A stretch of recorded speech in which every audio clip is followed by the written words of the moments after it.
Usted es el Chapo Guzmán. ¡Arriba! Pero usted se dedica a las drogas. ¿A qué se dedica? Yo soy agricultor. Oiga, usted tiene mucho dinero, ¿por qué? On the 19th of January of 2017, Joaquin Guzman was put on a plane in Mexico, and he understood that he was going to go to either California or Texas. The flight takes longer and longer. He's just trying to figure out, well, where am I going? And the agents tell him, you're going to Brooklyn.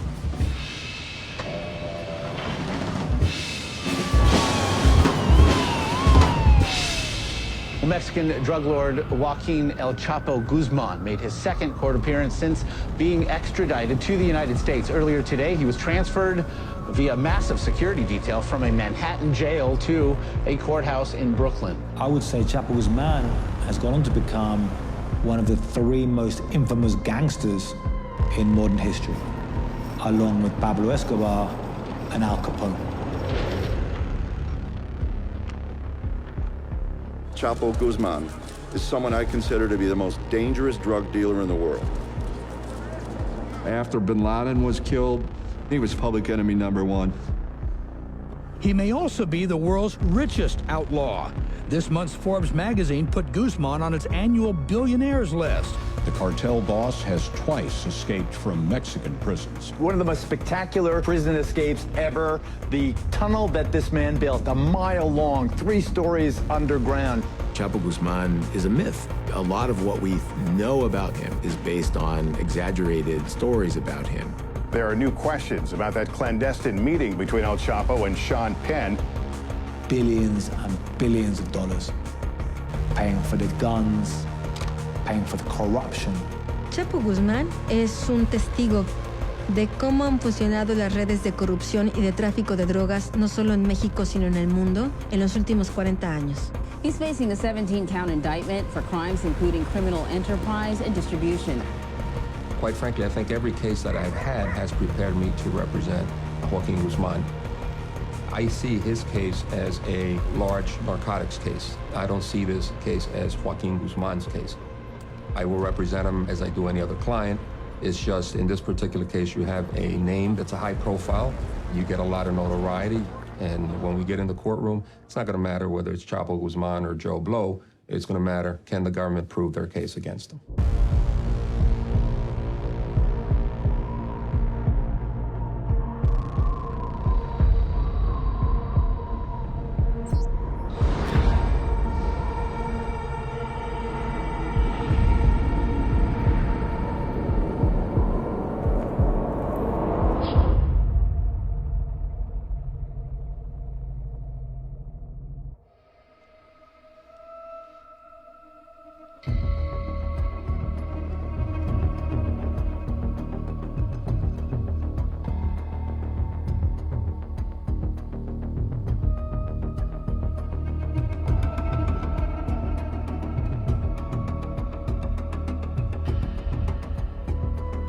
When does Joaquin Chapo Guzman first appear on your radar?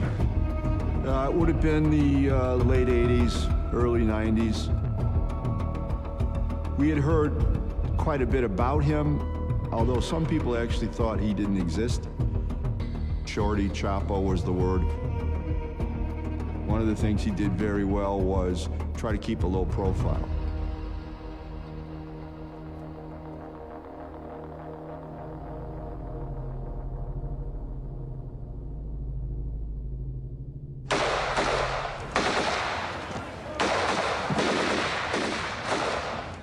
Esta tarde, en el Aeropuerto Internacional de Guadalajara, alrededor de las 16 horas, se suscitó una balacera con un saldo hasta el momento de 6 personas muertas.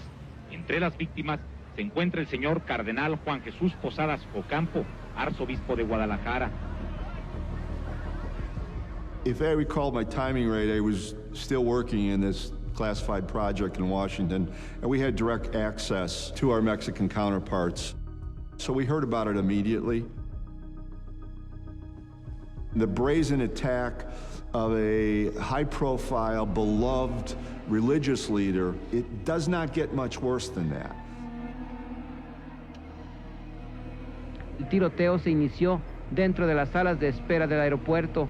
Según algunas versiones, un grupo de 15 o 20 sujetos de pronto comenzaron a disparar contra alguien. Estuvo duro, empezaron varios tiros allá adentro del Nacional, y después salieron hasta el estacionamiento con unos cuernos de chivo, entonces todos de repente nos tiramos al suelo. Mexican police are still trying to figure out what happened. One theory that rival gangs of drug traffickers were shooting it out. The story comes out that the killing of the cardinal in Guadalajara was really an attempt by the Arellano Felix brothers to kill this gangster Chapo Guzmán. El asesinato del cardenal sucede en medio de una guerra que tienen entre el cártel de Sinaloa y el cártel Arellano Félix por afrentas del pasado.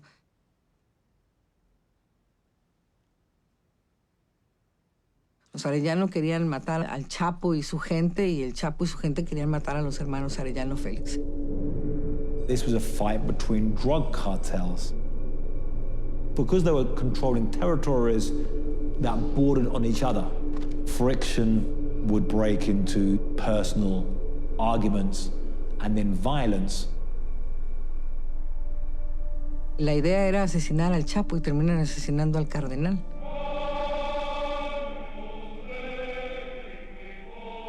En México había 3 cosas que eran intocables: la Virgen de Guadalupe, el ejército mexicano y el presidente de la República.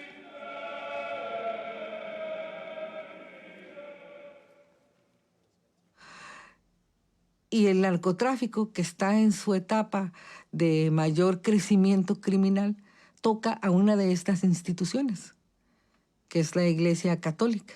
Significaba que los criminales ya no tenían límites. Significaba que habían roto una barrera de contención, y si habían atentado contra la iglesia, podían atentar contra quien fuera. Mexican President Carlos Salinas de Gortari traveled to Guadalajara Monday night and said the entire society and the government that leads it have expressed our strongest repudiation and our greatest indignation. It had an incredible impact on Mexican society. Honestly, at the beginning, I was quite skeptical about what happened at the time. There was an enormous amount of speculation. Was this an attempt to assassinate the cardinal? Who was responsible? Was it the Arellano Felix organization? Was it the Mexican government? Lo que existe es un expediente muy turbio, hecho por el gobierno de Carlos Salinas de Gortari, por el entonces procurador Jorge Carpizo. ¿Qué pasó en Guadalajara, señor Carpizo? Mire usted, hubo un enfrentamiento entre 2 bandas muy nefastas de narcotraficantes. Una de las bandas comandada por el Chapo Guzmán y la otra por los hermanos Arellano Félix. Se trataba de matar al Chapo. Así es, se trataba de matar al Chapo. Con todas las pruebas que tenemos, nos hacen llegar a la conclusión de que el gran marquís del señor cardenal fue confundido.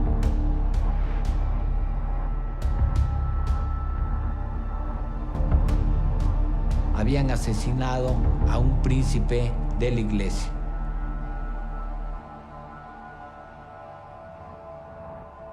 Entonces se desata una persecución en contra de las bandas de narcotraficantes. Hay una persecución hacia los Arellano Félix y hay una persecución al Chapo Guzmán.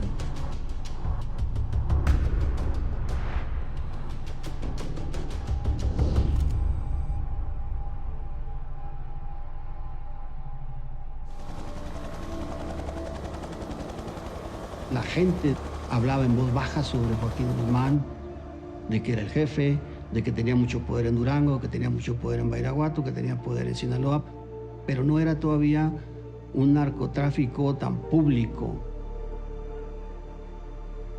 El nombre de Joaquín Guzmán empieza a hacerse más público a partir del asesinato del cardenal. No solamente nacional, sino mundial también.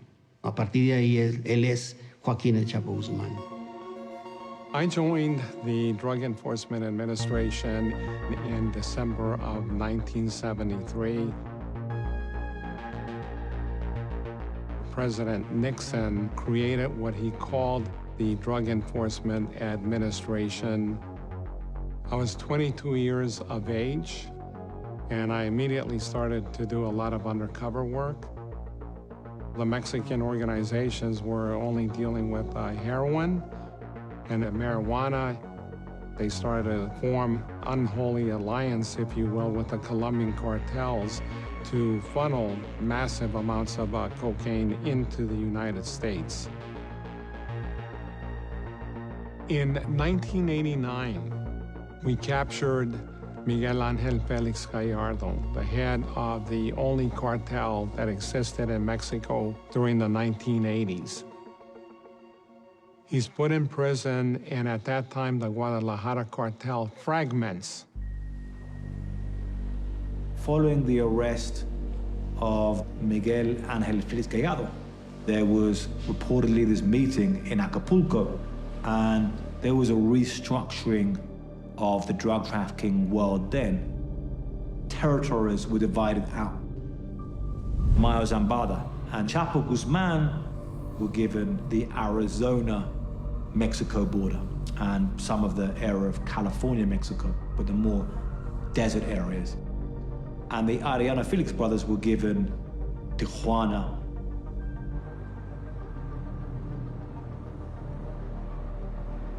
Tijuana es, en términos criminales y de este lado de la República, pues la joya de la corona, ¿no? O sea, tienes un gran espacio para el trasiego de la droga. Ramón y Benjamín Arellano Félix, durante el último lustro de los 80 y todavía los 90, eran los dueños criminales de Tijuana. Fueron personas muy notorias en la ciudad. Al principio con mucha impunidad por parte del Estado mexicano, tanta impunidad que les permitía abrir restaurantes, andar en las discotecas, caminar por nuestras calles, cortejar a las hijas de las familias pudientes de Tijuana, reclutar a los hijos, hermanos. They started the new wave of what you're seeing now. Very flashy, young narcos with all the money, and they don't mind flaunting it. Where the old-time traffickers, and I really believe this is why Chapo stayed on top for over 20 years, they stayed in the shadows. Yo creo que el cártel de Sinaloa tiene una mayor presencia a la que tenía el cártel de los Arellano en los 80s, en los 90s, pero la diferencia radica en que los Arellano Félix eran más notorios. I was recruited to go to Narcotics Task Force Team 5, which was going to target gang members that were moving quantities of drugs. And an agent across the hallway, he said, Steve, I'm working a case, this group of brothers called the Arellano Felix brothers, and they're at war with a guy named Chapo Guzman. The Arellano Felix organization wanted to protect the corridor which they were using to smuggle a lot of drugs. And they were not allowed to open the door to Chapo Guzman because they knew that Chapo Guzman, if they gave him an inch, he would take over that corridor within months. Chapo Guzman has sent an emissary to Tijuana to meet with the Arellano Felix brothers. He was attempting to negotiate the use of the Tijuana-San Diego corridor. The emissary showed up. Ramon told Benjamin, an emissary was outside. Benjamin gave him a thumbs up. Ramon went out and executed him in the back of a car.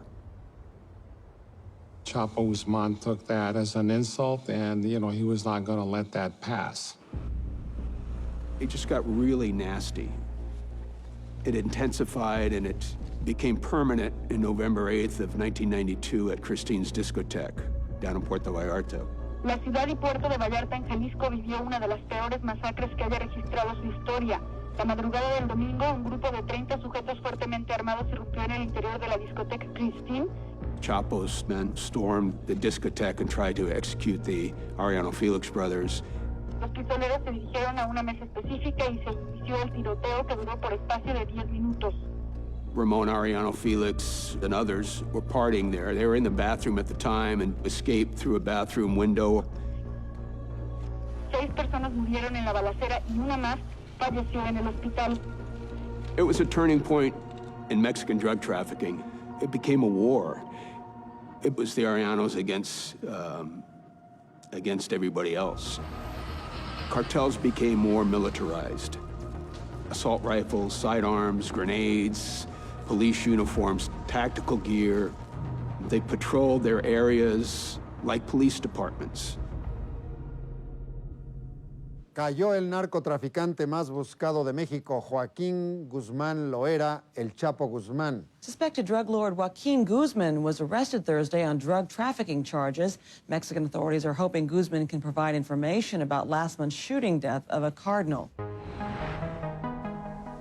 Chapo Guzmán was arrested in Guatemala. Las autoridades mexicanas fueron las encargadas de ir a recibirlo en la frontera. Se lo trajeron amarrado como cochito.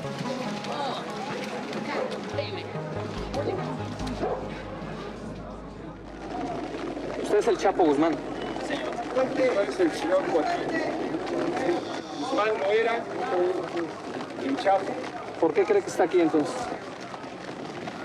Señor Joaquín Guzmán Loera. Yo pienso por un atentado que hubo en mi contra.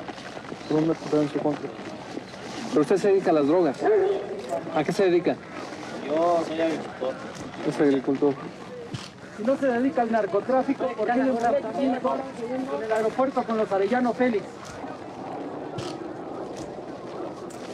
Ese problema no tiene nada que ver con eso que me está contando. ¿Cuál problema? Que a los Arellano asesinaron a un compadre mío y por eso van a asesinar. ¿Por eso quisieron matarlo en Guadalajara?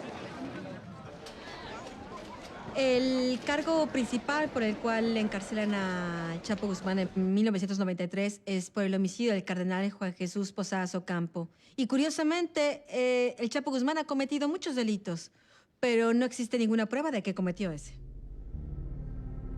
He's sentenced to 20 years in prison, which I think, in retrospect, was the best thing that happened to his career, because in prison, he was able to run his organization.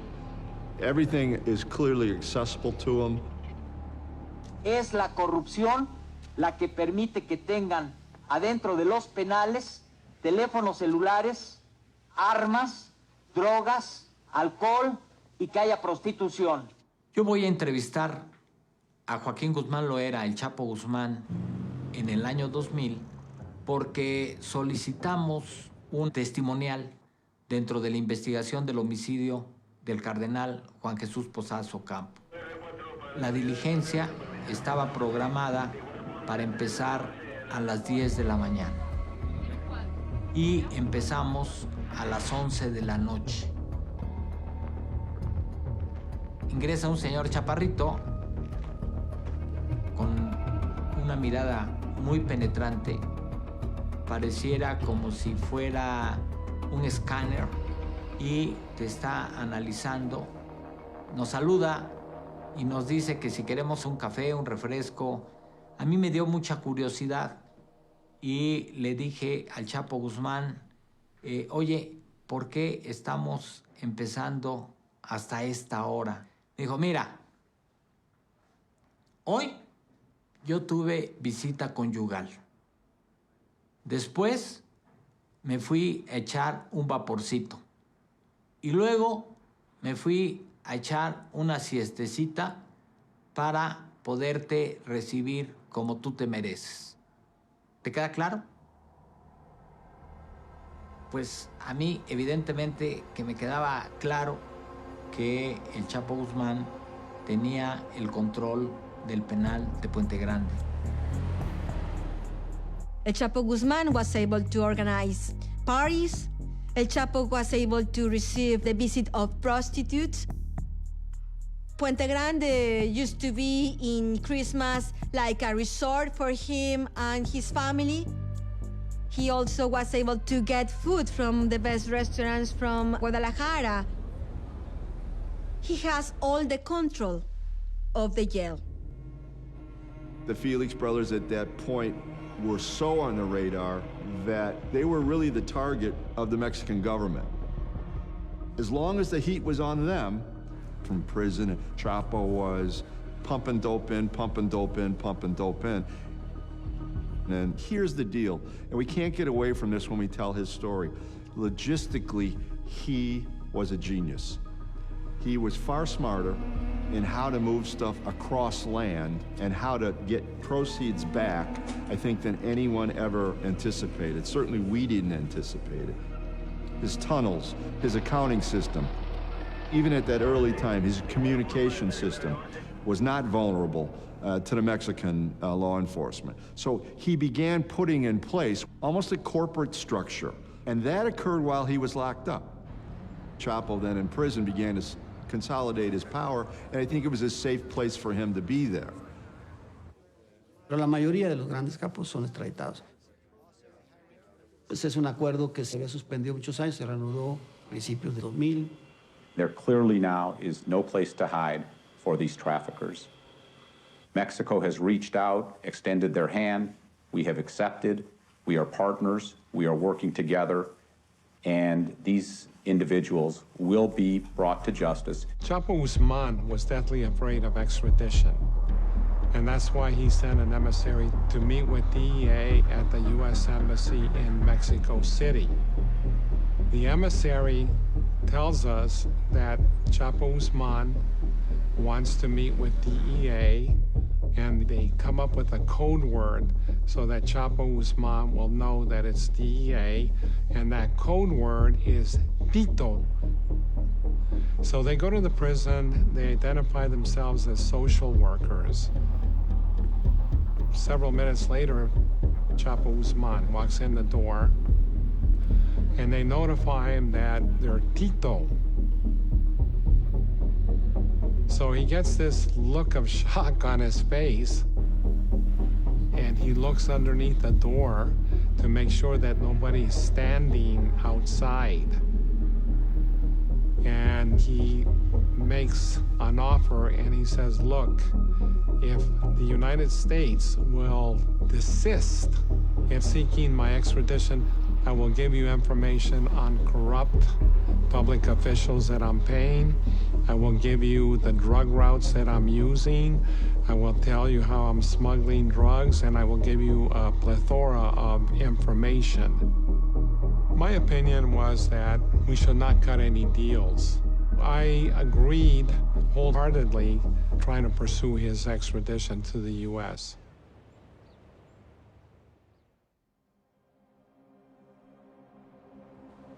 La noche de este viernes consuma una fuga histórica en los penales mexicanos.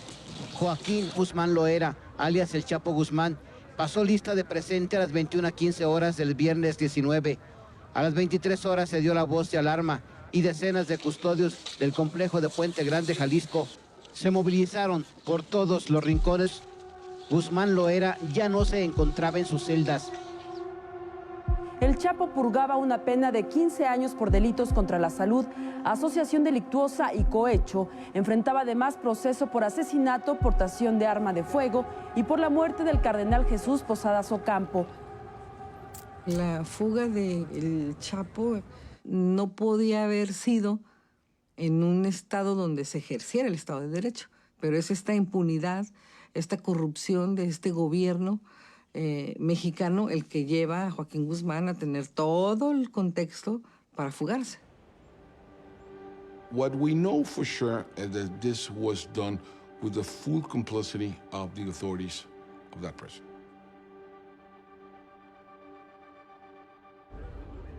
The exact description of how he escaped, there's controversy around that, but it's quite clear he left through the main door. Y pocos metros adelante estaba un helicóptero esperándolo.